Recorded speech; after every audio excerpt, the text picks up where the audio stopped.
আজকে আমাদের ছিল কক্সবাজারের তৃতীয় দিন। আগামীকাল আমরা চলে যাব, তাই আজকে সারাদিনটা একটু ঘুরলাম। কক্সবাজার আসলে সময় এত তাড়াতাড়ি চলে যায় যে কোনো কিছুই করে হয়ে ওঠে না। কিছু প্ল্যান করে যায় যে করব, কিন্তু যে সময়ই পাই না। তো আমার মনে হয় যে আমি কক্সবাজার যে যদি 1 মাস থাকতে পারতাম তাহলে মনের মতো করে সব জায়গায় ঘুরতে পারতাম। আমরা যে হোটেলে ছিলাম সেই হোটেল থেকে আমাদের সকালের ব্রেকফাস্ট দিয়ে দিয়েছে। পরে ব্রেকফাস্ট করে আমরা সমুদ্রে চলে গিয়েছি। সকালের সমুদ্রের ঢেউ অনেক বেশি সুন্দর। সকালবেলা সমুদ্রে জোয়ার থাকে, তাই অনেক বেশি পানি অনেক কাছে চলে আসে। সকালের এই স্নিগ্ধ সূর্যের আলোয় আর সমুদ্রের পানির ঢেউ এত ভালো লাগে, ইচ্ছে করে জনম জনম এখানে থেকে যাই। কিন্তু বিষয়টা হচ্ছে এই সূর্যের আলোতে আমাদের এত সানটেন পরে, পরবর্তীতে এটা আমাদের অনেক দিন ভুগতে হয়। যাই হোক, দেখি পাশ দিয়ে ডাব যাচ্ছিল, তো বসে বসে একটু ঠান্ডা ডাব খাচ্ছিলাম। এমনি তুলনামূলক ডাবটা অনেক বড় ছিল আর ঠান্ডা ঠান্ডা বাতাস, সময়টা অনেক বেশি ভালো গিয়েছে। এখন অনেক মিস করি এই সময়গুলো। এখন আমাদের হাতে গোনা টাইম থাকে, কখন তাড়াতাড়ি যে সময় চলে যায় সেটা বোঝাই যায় না। বাজারে এসেছি আর শাড়ি পরবো না সেটা কি হয়? সমুদ্রের পাড়ে তো শাড়ি পরে যেতে হবেই। তারপরে আমি রোমে গিয়ে শাড়ি পরে এই ঝাউবনে চলে এসেছি। ঝাউবনে এসে দেখলাম এখানের ছবিগুলো অনেক বেশি সুন্দর স্নিগ্ধ আসতেছিল,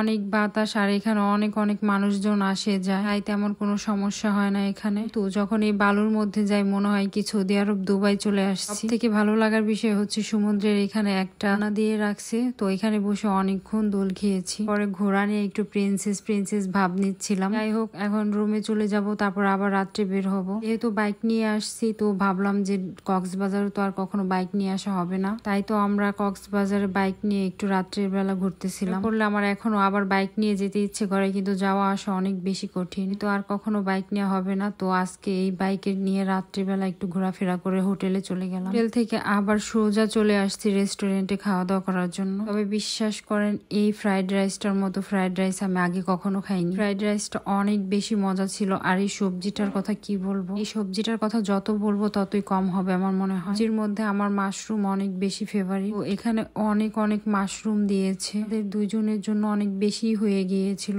তারপর আমরা প্যাক করে পার্সেল নিয়ে এসেছি। রাতের খাবার কমপ্লিট করে আমরা সমুদ্র পাড়ে চলে গিয়েছি। রাত্রিবেলা সমুদ্রের ঢেউ দেখতে দেখতে চা খাওয়ার শান্তিটাই অন্যরকম। এই শান্তির কাছে কোনো কিছুর তুলনা হবে না। 2বার করে কক্সবাজার গিয়েছি, কিন্তু রাত্রিবেলা সমুদ্রে ভেজা হয়নি। আমার অনেক ইচ্ছে আছে রাত্রিবেলা সমুদ্রের পানিতে নামা। ইনশাল্লাহ আল্লাহ যদি বাঁচিয়ে রাখেন, নেক্সট টাইম কক্সবাজার গেলে অবশ্যই রাত্রিবেলা নামবো। চাঁদের আলো, সমুদ্রের ঢেউয়ের শব্দ, হলো লাল চা, বেস্ট কম্বিনেশন। সমুদ্র আমার কাছে অলওয়েজ বেস্ট। আরো ভালো লাগে, তবে সব থেকে বেশি ভালো লাগে সমুদ্র। তাই তো আমার বারে বারে সমুদ্রের কাছে ফিরে যেতে ইচ্ছে করে। সব থেকে বেশি যে জিনিসটা ভালো লেগেছে সেটা হলো এই বাচ্চাদের খেলাধুলা। ছোট বাচ্চারা সবগুলো হচ্ছে কাজিন। যখন ঢেউয়ের পানি আসছিল তখন ওরা অনেক বেশি এনজয় করছিল। ওদের আমি চিনি না, কিন্তু ওদের এগুলা দেখে আমার খুব মজা লাগছিল।